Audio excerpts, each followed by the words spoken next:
নমস্কার বন্ধুরা, কেমন আছেন সবাই? আশা করি ভালো আছেন, আমিও ভালো আছি। 8, 10, 7, 87 আজকের সংখ্যাটি হলো 8, 10, 7, 87। প্রতি সহজে বাচ্চাকে লেখাবো এবং বানানটিও বলে দেব, বানান সমেত শিখবে। যে একবারে নার্সারি সিলেবাসে পড়ছে তাকে সংখ্যাটা শেখানোর পাশাপাশি লিখে দেবেন, এবং যারা কেজি সিলেবাসে পড়ে, কেজি ক্লাসে পড়ে, তাদের জন্য এই বানানটিও খুবই উপকারী হবে, শিখে ফেলতে পারবে। 87, তো দন্তের শয়ে আকারে সা, তয়ে আকারে তা,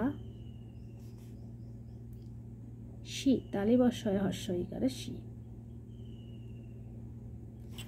দুটো স আছে, একটা দন্তের স, একটা তালিবস্য। অবশ্যই বারবার করে বুঝিয়ে দিতে হবে, যেভাবে বইয়ে দেওয়া থাকে আমরা সেভাবে গোটা গোটা করে লেখার চেষ্টা করব। বাচ্চা যদি বুঝতে পারে তবে তো সে লিখে অন্যকে বোঝাতে পারবে।